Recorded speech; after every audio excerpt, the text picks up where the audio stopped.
নমস্কার, আপনারা দেখছেন সময় কলকাতা। টলি হলি বলি নিয়ে রয়েছে আমি সৈকত। চোখ রাখবো প্রথমেই বলিউডের দিকে। গুটখা কিংবা পান মশলা জাতীয় দ্রব্যের বিজ্ঞাপনী প্রচারের জন্য তারকাদের আইনি জটিলতায় জড়ানোর ঘটনা নতুন নয়। এর আগে অক্ষয় কুমার, অজয় দেবগনকেও আইনি গেরোয় পেরোতে হয়েছিল। এবার সেই তালিকায় নতুন সংযোজন সলমান খানের নাম। পান মশলার বিজ্ঞাপন করে আইনি বিপাকে সলমান খান। সম্প্রতি বলিউড সুপারস্টারের বিরুদ্ধে রাজস্থানের কোটায় ক্রেতা সুরক্ষা আদালতে অভিযোগ দায়ের করেছিলেন রাজস্থান হাইকোর্টের আইনজীবী ইন্দ্রমোহন সিংহানি। কিন্তু আদালতের কাছে সলমানের সাফাই, ওটা এলাচ, গুটখা নয়।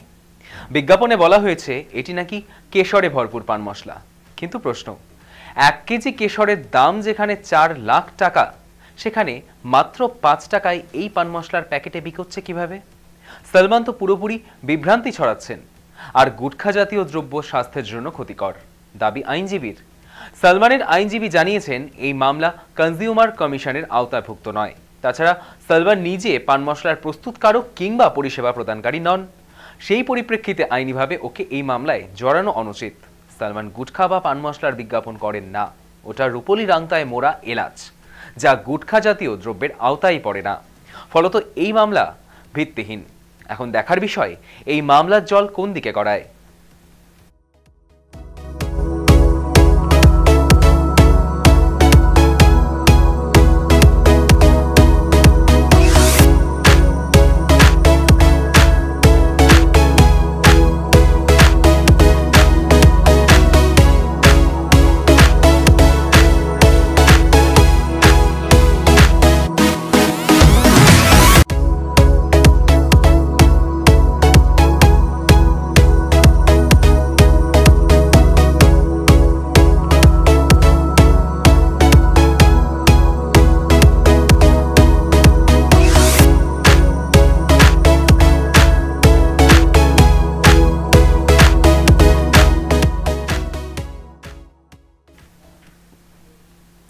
দীর্ঘ অসুস্থতার পর চলতি সপ্তাহে প্রয়াত হয়েছেন কিংবদন্তি অভিনেতা ধর্মেন্দ্র।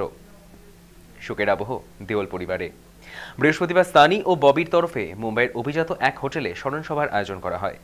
সেখানে ইন্ডাস্ট্রির বিশিষ্টজনেরা অভিনেতাকে শ্রদ্ধা জানাতে আসেন। কিন্তু ধর্মেন্দ্র স্মরণসভায় ছিলেন না হেমা মালিনী ও তার 2 মেয়ে এশা ও অহনা। এদিন উপস্থিত ছিলেন ধর্মেন্দ্রর প্রথম স্ত্রী প্রকাশ কৌর। এছাড়াও উপস্থিত ছিলেন ধর্মেন্দ্রর প্রথম পক্ষের 2 মেয়ে অজিতা ও বিজয়তা। তবে সেসবের মাঝেও হেমার অনুপস্থিতি নিয়ে চর্চা শুরু হয়েছে। এদিন সেই স্মরণ সভায় এসেছিলেন রেখা, জ্যাকি শ্রফ, সাভানা আজমি, সলমান খান, শাহরুখ খান, আরিয়ান খান, ঐশ্বর্য রায় বচ্চন, সিদ্ধার্থ মালহোত্রা সহ প্রমুখ। তবে সেখানে যোগদান না করলেও হেমা এদিন নিজের বাড়িতে ধর্মেন্দ্র স্মৃতিতে পুজো পাঠ করেন। হেমা মালিনীর বাড়িতে ভজন ও ভগবদ্গীতা পাঠের আয়োজন করা হয়েছিল। দেওয়াল পরিবারের অন্দরে ঠিক কোন পরিস্থিতি তৈরি হয়েছে ধর্মেন্দ্র প্রয়াণের পর, তা নিয়ে উঠছে নানান প্রশ্ন।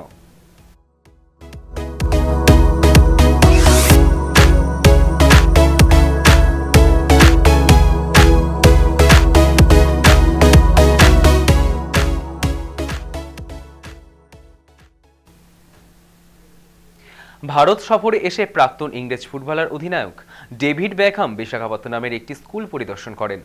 তার প্রশংসায় পঞ্চমুখ বলিউড অভিনেতা আয়ুষ্মান খুরানা। তিনি বলেন, ডেভিড বেকহাম এমন একজন মানুষ যিনি মানুষের কথা ভাবেন। তিনি এমন একজন মানুষ যিনি এদেশের কথা ভেবেছেন। এটা সবসময় ভালো লাগার একটি বিষয়। বিশ্বের বিভিন্ন বিষয় নিয়ে এই 2 তারকাই নিজেদের পরিচিত সাফল্যকে পাথেয় করে এগিয়ে গিয়েছেন। দীর্ঘদিন মানুষের মধ্যে সচেতনতা বৃদ্ধির কাজ করেছেন। ভাবছেন শিশুদের ভবিষ্যতের কথাও। তারা যাতে স্বপ্ন দেখতে পারে, আগামীতে শিখতে পারে, শিক্ষার আলো পায়, সেই বিষয়টি তো বটেই। একই সঙ্গে সমাজের নানান বিষয়ে উন্নতি নিয়ে বার্তালাপ হয় দুজনের। বেকহাম এবং আয়ুষ্মান দুজনেই মানুষের পাশে থাকার ভালোবাসার মর্মে বিশ্বাসী। দুস্থ শিশুদের ভবিষ্যৎ গড়ে তোলা, তাদের জন্য কাজ করা, তাদের পাশে দাঁড়ানোর মধ্যে দিয়ে আগামী সুন্দর হওয়ার বার্তা দিলেন এই 2 তারকা।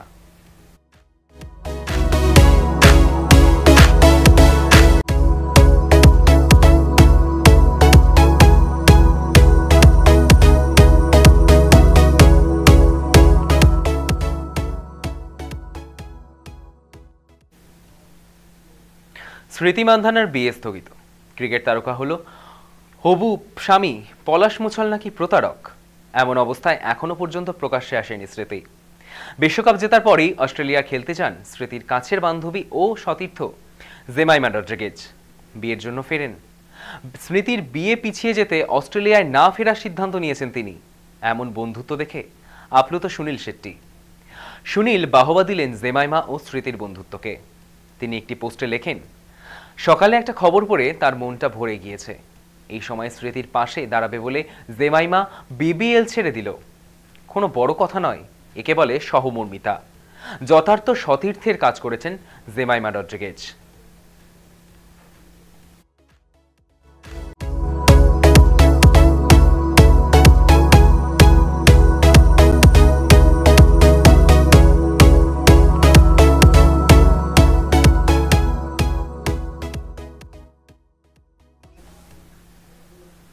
ব্রিটিশ বিরোধী আন্দোলনের প্রেক্ষাপটে শরৎচন্দ্রের উপন্যাসে পথের দাবি অবলম্বনে সৃজিত মুখোপাধ্যায় নতুন ছবি তৈরি করতে চলেছেন।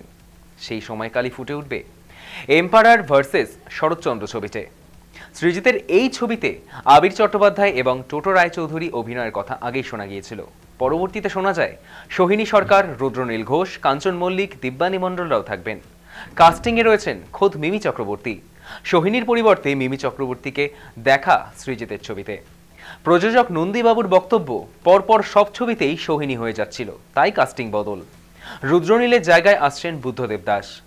নতুন বছরের জানুয়ারি মাসে শুটিং শুরু হবে সৃজিতের। তবে শরৎচন্দ্রের উপন্যাসের কেন্দ্রীয় চরিত্র সব্যসাচীর ভূমিকায় কাকে দেখা যাবে সেটা এখনই বলতে চাইছেন না পরিচালক।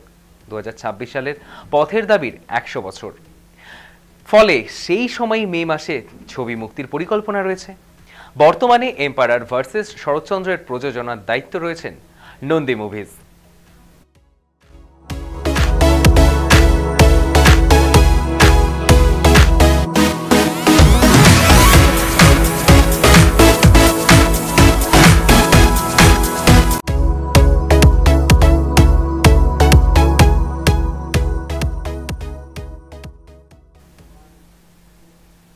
দিতিপ্রিয়া রায়ের জায়গায় নতুন অপু কে?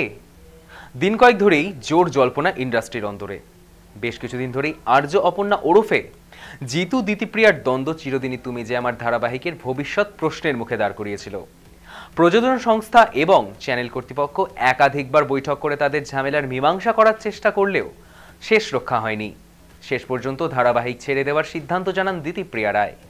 সোশ্যাল মিডিয়ায় জিতু ভক্তদের লাগাতার কটু মন্তব্যে অভিনেত্রী মানসিকভাবে এতটাই বিপর্যস্ত হয়ে পড়েছিলেন যে কাজেও মন বসছিল না তার। অবশেষে এনওসি দিয়ে ধারাবাহিক ছাড়েন অভিনেত্রী। দিতিপ্রিয়া রায়ের জায়গায় নতুন অপু। এবার আর চেনা মুখ নয়, বরং আনকোড়া মুখেই ভরসা রাখছেন নির্মাতারা। নতুন অপু হয়ে আসছেন শিরিন পাল। তিনি যাদবপুর বিশ্ববিদ্যালয়ের ছাত্রী, ঝাড়গ্রামের মেয়ে। সেখানে একটি নাটকের দলও রয়েছে শিরিনের। এবার দেখার দিতিপ্রিয়ার বদলে নতুন অপু দর্শকদের মন কতটা জয় করতে পারেন।